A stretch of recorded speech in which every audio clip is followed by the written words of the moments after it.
When the so-called HOA cops showed up at midnight, we thought it was just another intimidation stunt. But when they slammed my husband against our iron gate, barking orders like they owned the place, something inside me snapped. They didn't know I was armed. They didn't know I was trained. And when I drew my Glock 19, the HOA's little army of fakes discovered the hard way that they'd just broken into the wrong ranch. The night was quiet, moonlight spilling across the ranch, cicadas humming in the fields. My husband Daniel and I had just locked up the barn when headlights cut through the darkness. A black SUV rolled down the gravel drive, followed by another.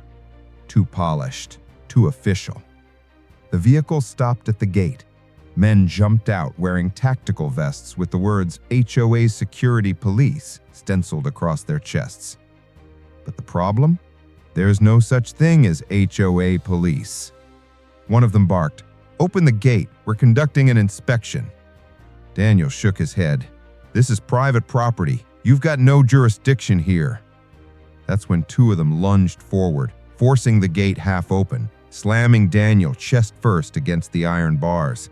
My husband groaned, struggling, but they pinned him hard. I froze until one of them sneered, "HOA says you don't comply, you lose this land." That was it.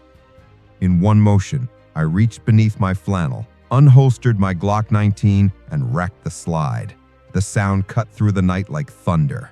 Let him go.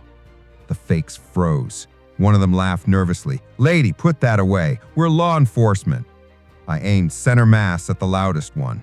"If you were real cops, you wouldn't need to lie about an HOA badge. Step back now."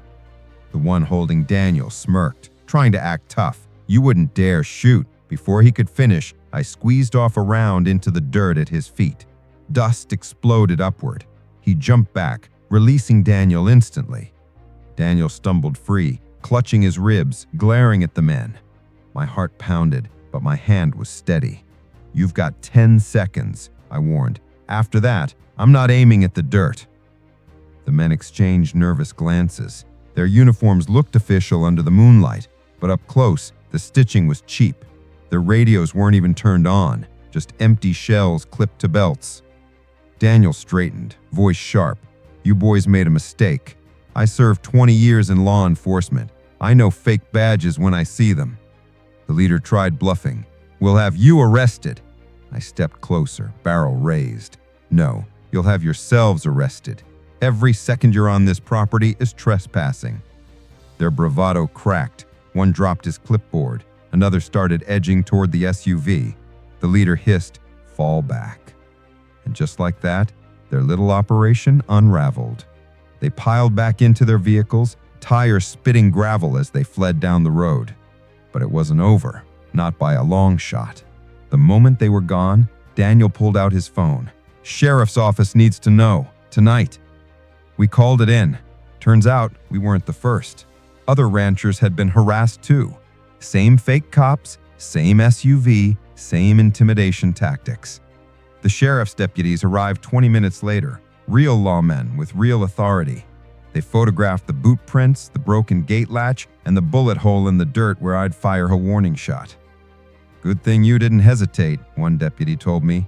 "These guys have been escalating. You may have saved your husband's life." 2 days later, we got our answer. The fake HOA cops weren't random thugs. They were hired muscle, brought in by none other than HOA President Karen. She'd been furious for months that our ranch sat just outside the HOA's reach. Our cattle, our tractors, our independence. It all drove her mad. She wanted control, and when letters and fines didn't work, she tried force. But now she had a bigger problem: conspiracy, trespassing, and impersonating law enforcement. When the sheriff served her with a warrant, neighbors watched as Karen, still in her pastel blazer, screamed from her driveway. She swore she was innocent, that it was for the community's good. Nobody believed her. The trial was the kind you don't forget. Karen sat pale and furious at the defendant's table. Her hired thugs looked beaten down, suits wrinkled, eyes darting anywhere but forward. The prosecutor laid it out clean. Illegal impersonation of officers, attempted assault on Daniel, trespassing with intent to intimidate. Then came the kicker. Surveillance cameras hidden by our barn had caught everything. The footage showed my husband pinned, my Glock raised, and the thugs backing off like scared children. The jury needed less than an hour. Guilty, all counts. Karen's HOA empire collapsed overnight. Members resigned, lawsuits piled in, and within months, the HOA dissolved entirely. With Karen bankrupt and banned from holding any leadership role in the county, Daniel and I returned to peace. The gate was repaired, stronger than before. Neighbors dropped by with pies and handshakes, calling me the lady who stood her ground. One evening, Daniel smiled at me from the porch.